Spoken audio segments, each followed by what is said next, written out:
Excuse me. Let's see where that vinyl is pulled up a little bit. That's not a problem. We can clean that up. Seats are basically perfect.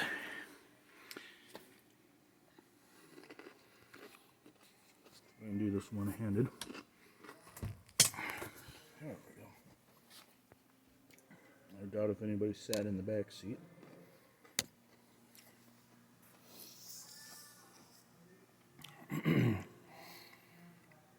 Ralph took the real shelf out in order to make the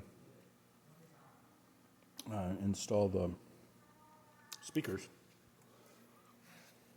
There's the back.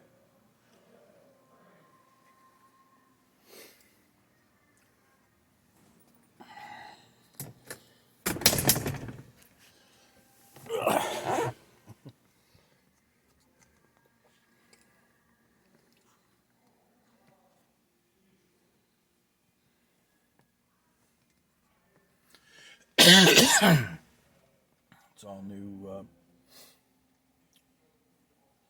whatchamacallit, veneer, wood veneer. Headliner. It's perfect.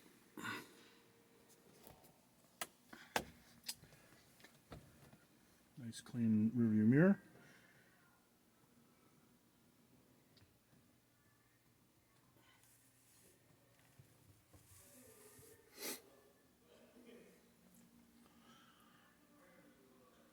Dashboard is perfect. I think you had asked about this. That's a button for I am sorry for the coughing. Brake test button. Cool dash.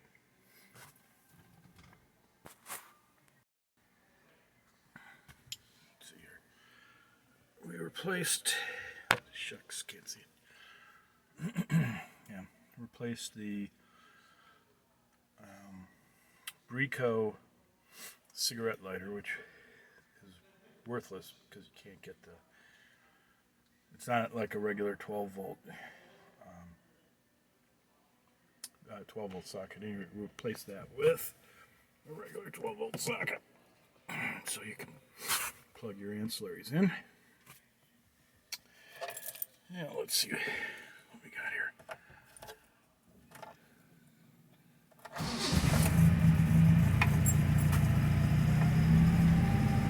Too shabby.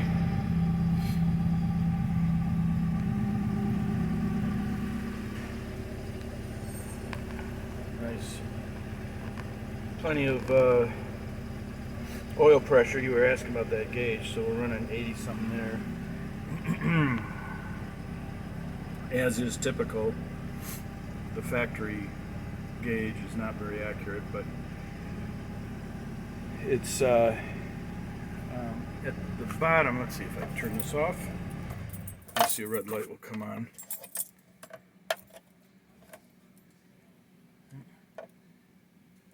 There it is. Okay, that's your low oil pressure light. Obviously, the motor's not running right now, so it isn't operating. Or excuse me, so there's no there's no oil pressure. Anyway, that's the key to success with these Alphas. Pretty much ignore the oil pressure. Sounds kind of goofy, but you pretty much ignore the oil pressure. But if the low oil pressure light comes on steady, then that's when you got a little bit of trouble. Turn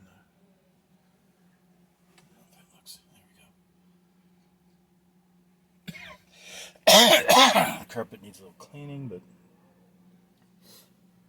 mostly that's just shadows. I mean, it looks really good actually. Alright, let's pop out. Door closing is a big deal with these cars. Oops, not so good that time. Shut lines are good.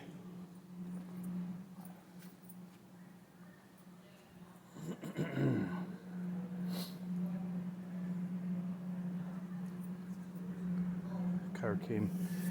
We haven't washed it or anything, so it's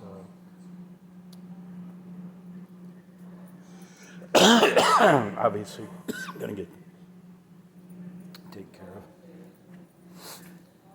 So Ralph is working on a stereo.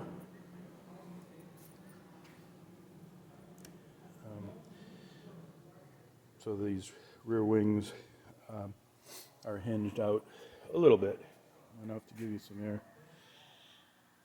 And one of my favorite features would be the front quarter windows. Love having that, especially with a car that does not have air conditioning.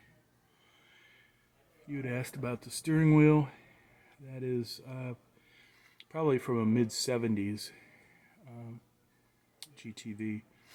So it's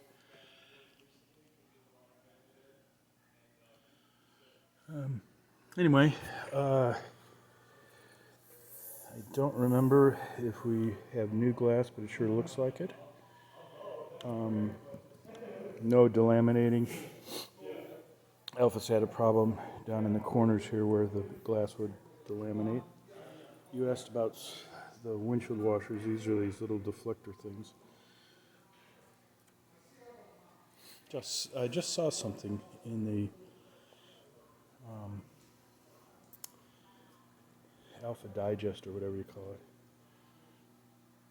about windshield wipers. That was one of the options for high speed, keeping the windshield wipers themselves from flapping.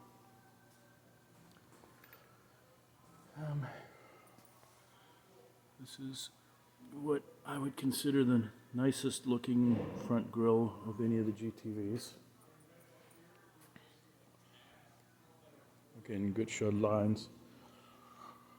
The reality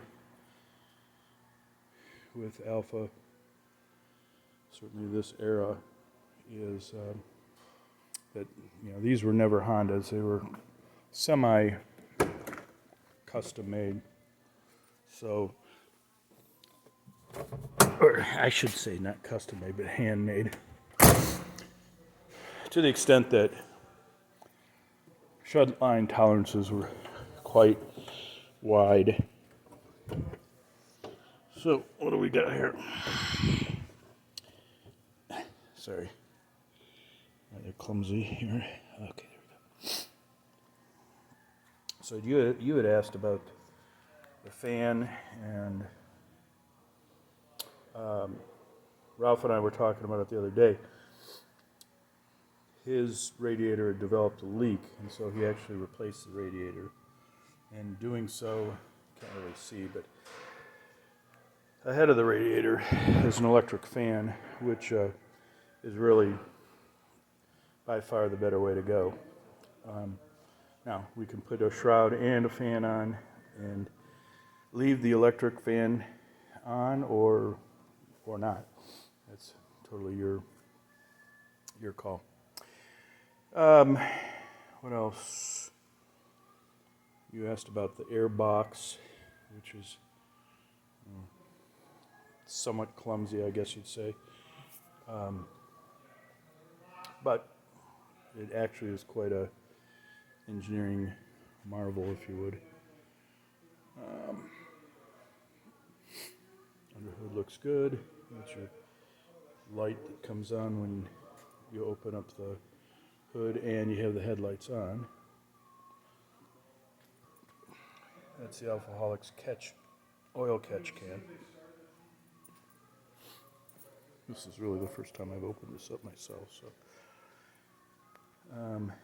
You had asked before, but that's your windshield washer bag.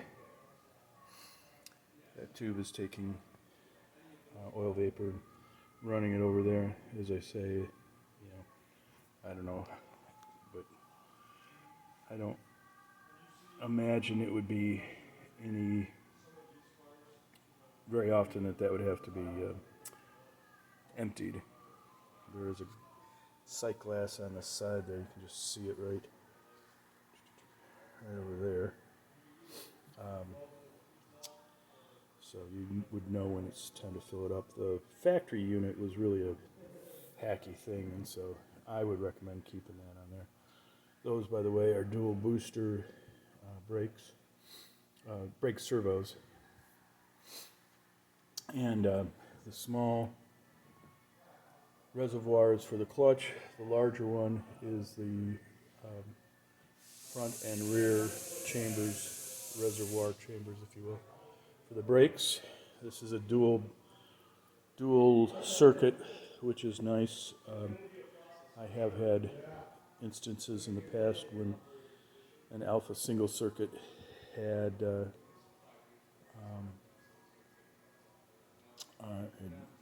failed, and you lose all brakes. So having a dual circuit is definitely an important thing.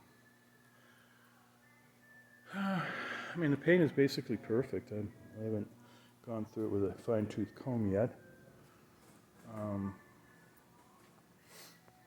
Those are very rare. As I recall, that may have been the last set that I found as new old stock. And actually the red ones are even more rare. I'll pop this hood here, hang on. That's a two-hand job, so pause this for a second. Not a lot to see there, but it is carpeted. Move the battery to the trunk, which is helpful in several ways. I think he was messing around with it. That's what the wiring is pulled down, because he was getting those are actually speaker wires that he's working on. Anyway, like I say, carpeting, which is nice. Other than that, that's about it. Again, this one of the potential problem areas for an Alpha is the trailing edge on these trunk lids. This trunk lid is in fine shape. Here's your badge. I think you had asked about the Inizione, or whatever it is, injection, which would go over here, which I'm sure we can find. C-pillar badges would go here, and I believe I looked it up, and for $69 they are the gold quadrifolio.